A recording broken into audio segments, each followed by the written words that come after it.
We all know how Trump loves being the alpha male in the room, chest out, handshake like a bear trap, eyes darting like a reality TV judge sniffing weakness. But this time it was different. Like, very different. Because when Donald Trump faced off with Canada's new Prime Minister, Mark Carney, he didn't just lose the dominance game, he lost it in slow motion. While the whole world watched, let's set the stage. Trump thought Mark Carney was complimenting him. I've got to show you the clip. I'll say this as well, that the president has revitalized international security, revitalized NATO, and us playing our full weight in NATO, and that will be part of it.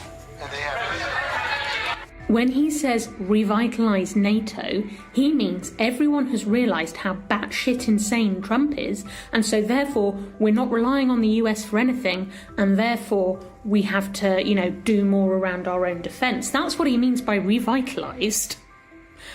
Watching him handle the big orange toddler was genuinely a pleasure to watch. He's a real grown-up with deep experience in so many things that Trump wouldn't even be able to pronounce properly. And, he has to be careful. He can't be outright disrespectful for loads of reasons. But Trump genuinely seemed to take that as a compliment. That Mark Carney was telling him, well done. You only have to have a smallish brain to be able to read between the lines and understand what he was actually saying.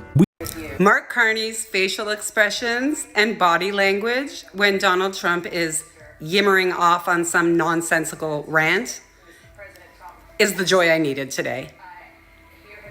Go Carney. Love you. We are so lucky. We are so lucky. Who just watched that press conference? We are so lucky. And you stupid conservatives almost cost us it. You know what, Lee? It reminds me, Obama's not an economist, but I certainly miss that sort of demure statesman quality that Barack Obama had. Donald Trump has zero of that quality. None. The entire time, he's just saying obnoxious things and lying. I think he pooped his pants at one point, and good on Mark Carney for kind of ignoring that and just keeping it going. I don't think that I could have ignored that and kept going. But the way that, so at one point Trump is somebody else was in here and it wasn't so friendly. He's talking about Zelensky when he came in and tried to berate Zelensky. But he's as he's saying that, he immediately goes to a point where he's trying to start a fight. And Carney's very just whatever, Canada will never be a 51st state. But let's zoom out for a moment.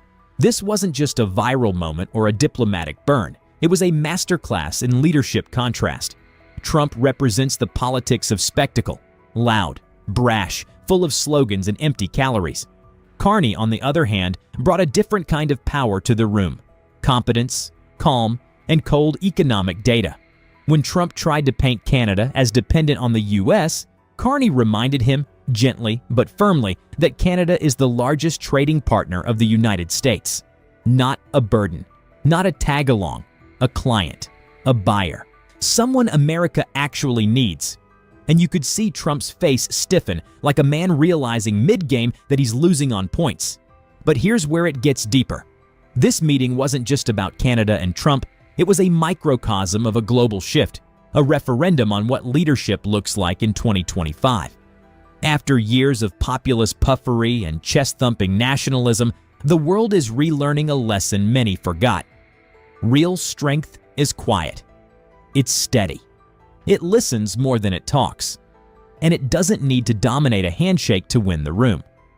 Carney's approach is a signal to other nations that diplomacy doesn't have to be a circus, that you can push back, assert your nation's dignity, and win international respect without bullying anyone. And in a world still recovering from pandemic-induced instability, economic shocks, and rising authoritarianism, that kind of leadership hits different. So now, the question isn't whether Trump lost the meeting. That's obvious. The real question is, did the world just witness the return of grown-up politics? And if so, is anyone else ready for it? Because after years of noise, chaos, and performative outrage, maybe, just maybe, we're finally circling back to leaders who don't need to scream to be heard. What do you think?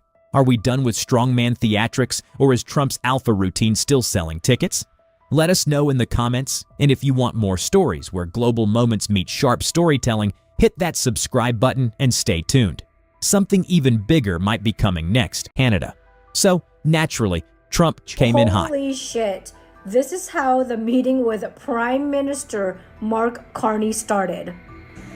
It would really be a wonderful marriage because it's two places that get along very well. They like each other a lot. Well, if I may, as you know from real estate, there are some places that are never for sale. That's true. We're sitting in one right now, Buckingham Palace that you visited as well. That's true. And having met with the owners of Canada over the course of the campaign last several months, it's not for sale, won't be for sale ever. But the opportunity is in the partnership. Look at that face. And what we can build together. And we have done that in the past. And part of that, as the president just said, is with respect to our own security. He still wants Canada. Listen to what he said. When you consider what Mr. Carney just said, that Canada is not for sale, does this make the discussion a little more difficult to start on? No, not at all. But No, listen, not at all. but listen. No, time will tell. It's only time. But I say, never say never. I've had many things that were not doable, and they ended up being doable, and only doable in a very friendly way. But Never say never. If it's to everybody's benefit, Canada loves us and we love Canada. I don't know what's going to happen when Mark Carney goes back to Canada, but I don't think it's going to be pretty. Because we both know those were war words. It was May 6, 2025. Trump, back in office and still deep in his Make America Great Again revival tour, was hosting Prime Minister Carney at the White House for their first official meeting. Now, Carney isn't your typical world leader. The man's resume reads like a Bond villain with manners.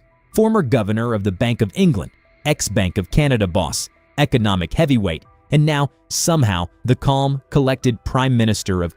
Bro, I'm so jealous of Canada and their new Prime Minister, Mark Carney.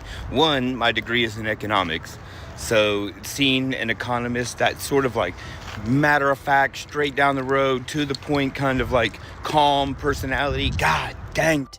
He kicked things off with one of his usual Trumpisms, suggesting Canada could be the 51st U.S. state and even hinting at slapping a 25% tariff on Canadian imports, because nothing screams diplomacy like borderline annexation and trade war threats before brunch. But Carney? Oh, he didn't flinch. He didn't raise his voice. He didn't even counter with a sassy clapback. He simply looked Trump dead in the eye and said, As you know from real estate, there are some places that are never for sale. That's true. We're sitting in one right now, Buckingham Palace that you visited as well. That's true. And having met with the owners of Canada over the course of the campaign last several months, it's not for sale, won't be for sale ever. But the opportunity is in the partnership and what we can build together. We have done that in the past. Let that sink in. 10 words. No chest beating, no theatrics, just surgical precision delivered with the poise of a man who's had more G7 meetings than Trump has had coherent press conferences. And it wasn't just the words, it was the way he said them.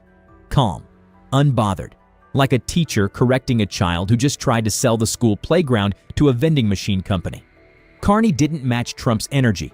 He redirected it, and the contrast couldn't have been sharper, because Trump, the self-declared king of swagger diplomacy, suddenly looked small, cornered, even a little flustered. The same man who once infamously yanked world leaders into awkward handshake duels now found himself holding air while Carney dominated the conversation without breaking a sweat.